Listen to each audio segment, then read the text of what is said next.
ሰበር ዜና ፕሮፌሰር ብርሃኑ ነጋ ከስልጣን እንደሚነሱ ተሰማ። ጉዳዩን በተመለከተ ከ4 ኪሎ አደገኛ ውሳኔ ይፋ ተደርጓል። ወዲህ ደግሞ የኢትዮጵያ ድንበር ላይ ከባድ የድሮን ድብደባ ሲፈጸም ደርዘን የሚሻገሩ ሰዎች መገደላቸው ተሰምቷል። ፕሮፌሰሩ በበኩላቸው የትግራዩ ጦርነት በቀናት ውስጥ ሊጀመር ይችላል ሲሉ ያበጠውን ዘርግፈውታል። የህወሓቱ አመራር በበኩላቸው አብይን እናንበረክከዋለን በማለት ፎክረዋል። ይህ አዲስ ፖስት ሚዲያ ነው። የከበረ ሰላምታችን በያላችሁበት ይድረሳችሁ። ለአሁን የተደመጡ እናንተን የሚመጥኑ መረጃዎችን አጠናክረን መተናል። ታማኒ መረጃዎቻችን ለብዙዎች ተደራሽ እንዲሆን አስቀድማችሁ ቪዲዮን ላይክ፣ ኮመንት እና ሼር እንድታደርጉን ጠይቃለን። አሁን ዋና ዋናዎቹን እናስቀድም። ለዓመታት በኤርትራ በረሃ ትጥቅ ትግል ላይ የነበሩትና በአብይ ዘመን ወደ ሀገር ውስጥ የገቡት ፕሮፌሰር ብርሃኑ ነጋ ከስልጣን ሊሰናበቱ እንደሆነ የሚገልጽ መረጃ እየወጣ ነው። ላለፉት ዓመታት የትምህርት ሚኒስቴርን የመሩት ፕሮፌሰሩ ከስልጣን እንዲነሱ የተደረገበትን ምክንያት ታውቋል። በዝርዝር የምናስደምጣችሁ መረጃችን ይሆናል። ነገሮች ከቁጥጥር ውጪ እየወጡ ነው። ጦርነቱ ሊቀለበስ ወደማይቻልበት ደረጃ ደርሷል። በትግራይ አዲስ ጦርነት መቀስቀሱ አይቀሬ ሆኗል።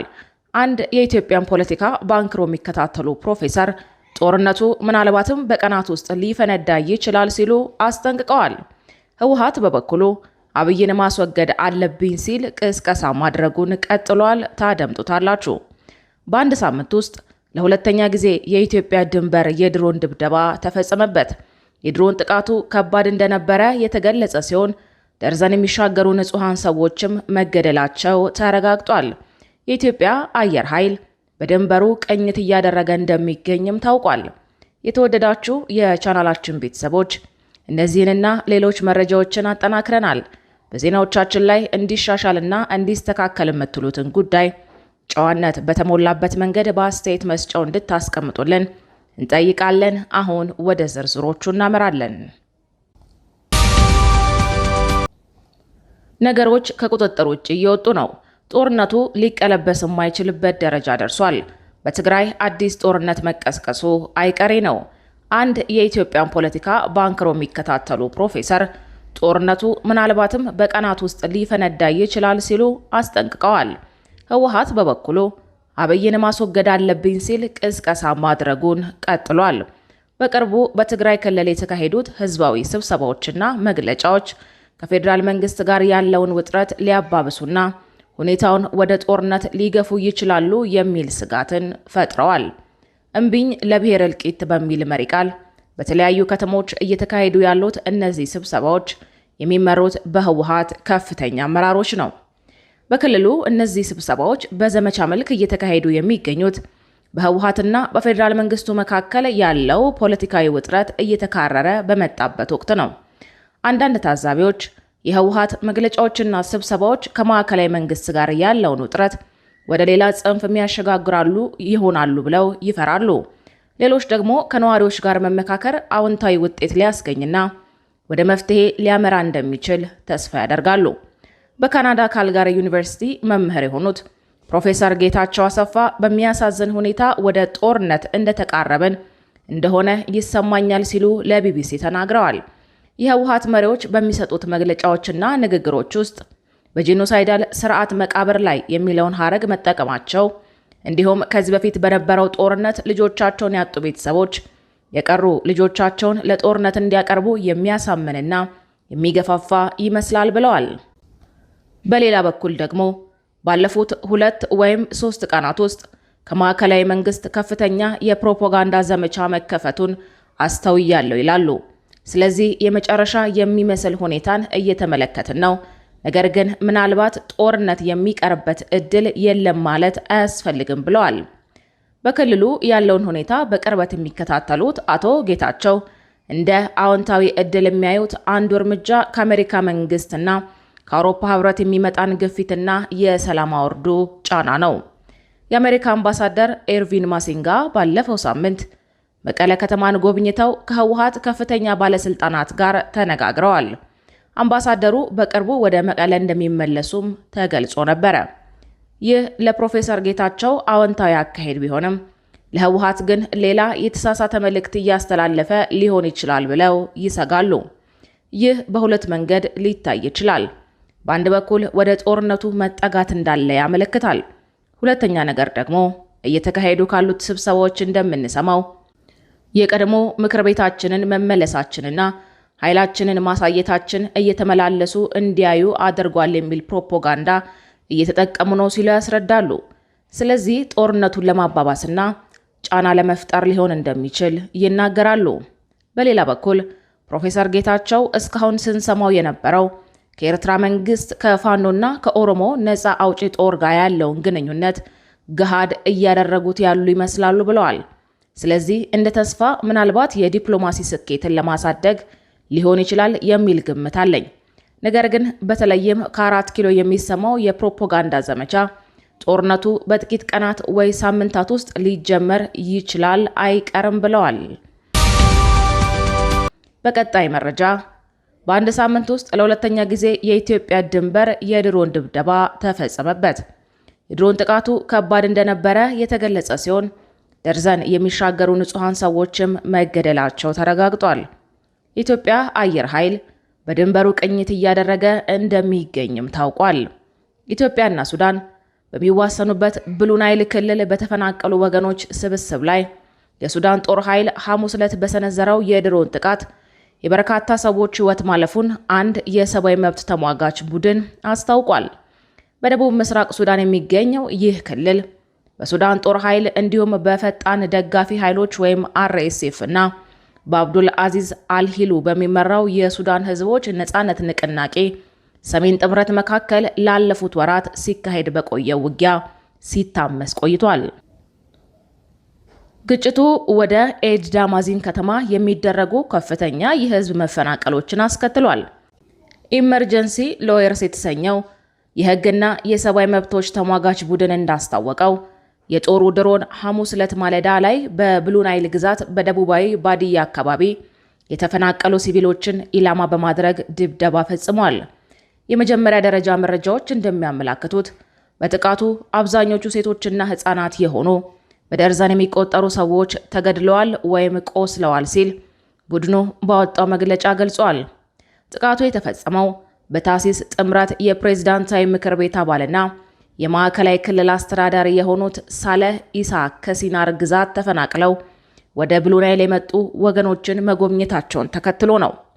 ተሟጋች ቡድኑ አክሎ እንዳመላከተው በጥቃቱ ሰለባ የሆኑት ወገኖች በሱዳን ጦርና በRSF መካከል ከሚካሄደው ውጊያ የሸሹ ናቸው።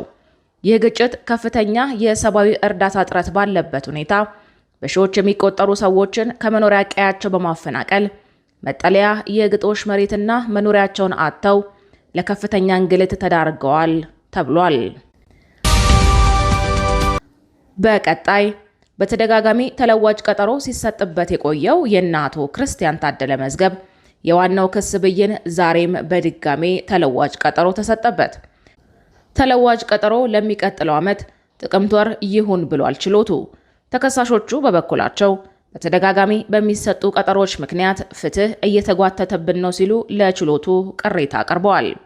በሽብር ወንጀል ተጠርጥረው በማረሚያ ቤት የሚገኙት የሕዝብ ተወካዮች ምክር ቤት አባሎቹ አቶ ክርስቲያን ታደለ፣ አቶ ዮሐንስ ባያለውና ሌሎች ተከሳሾች የክስ ብይን ይሰጣል ተብሎ ተደጋጋሚ ቀጠሮችን ሲያስተናግድ ቆይቶ ዛሬም በተመሳሳይ ለሚቀጥለው ዓመት ተለዋጭ ቀጠሮ ተሰጥቷል። ከዚህ በፊት በነበረው ቀጠሮ ተከሳሾቹ መከላከያ ማስረጃ ያቀርቡ ወይስ በነፃ ይሰናበቱ በሚለው ላይ ብይን ለመስጠት እንዲሁም የዶክተር ካሳ ተሻገርንና ጋዜጠኛ ቴድሮስ ስልክን ሌላ ሰው እየተጠቀመበት በመሆኑ ከኢትዮ ቴሌኮም የሚሰጠው ምላሽ ለመጠባበቅ ለዛሬ ሐምሌ 17 ቀን 2018 ዓ.ም ተለዋጭ ቀጠሮ ተሰጥቶ ነበር። የዶክተር ካሳ ተሻገርና የጋዜጠኛ ቴዎድሮስን ስልክ በተመለከተ ከኢትዮ ቴሌኮም የተላከው ምላሽ በችሎቱ በንባብ ተሰምቷል። ኢትዮ ቴሌኮም በሰጠው ምላሽ የሁለቱ ተከሳሾች ስልክ ቁጥሮች ከአገልግሎት ውጪ የሆኑበት ጊዜ ስላበቃ በቴሌኮሙ ደንብ መሰረት ቁጥሮቹ ለሌሎች ተጠቃሚዎች ተዘዋውረዋል ብሏል። ብይኑ ዛሬ ያልተነበበበትና ተለዋጭ ቀጠሮ የተሰጠበት ምክንያት ተከሳሾቹ በሙሉ በችሎት ባለመገኘታቸው እንደሆነ ፍርድ ቤቱ አሳውቋል። ተከሳሾቹ በበኩላቸው በተለያዩ ጥቃቅን ምክንያቶች ፍትህ እየተጓተተብን ነው፣ ያለምንም ውሳኔ 3 ዓመት ሙሉ መቆየቱ ተገቢ አይደለም ሲሉ ቅሬታቸውን አቀርበዋል። በተጨማሪም ችሎቱ ብይኑን ያውቀዋል። ስለዚህ በተራዘመ ቀጠሮ ከሚተላለፍ ይልቅ በአጭር ቀን ቀጠሮ ለምን ብይኑ አይነበብም ሲሉ ጠይቀዋል። የችሎቱ ዳኞችም በእርግጥ ችሎቱ ብያኔውን ቀድሞ ያውቀዋል፣ ነገር ግን አንድ በወንጀል የተከሰሰ ሰው እሱ ማረሚያ ቤት እያለ ባልተገኘበት ሁኔታ ብይን ሊነበብ አይችልም ብለዋል። ተከሳሹ የቀረው እምቢተኛ ሆኖ ቢሆን ኖሮ ምናልባት ሊነበብ ይችል ነበር። ነገር ግን አንደኛ ተከሳሽ የተከበሩ አቶ ዮሐንስ ቦያለው ታመሚያለሁ ብለው በመቅረታቸው ምክንያት ችሎቱ ብይን መስጠት አይችልም ሲሉ አስረድተዋል።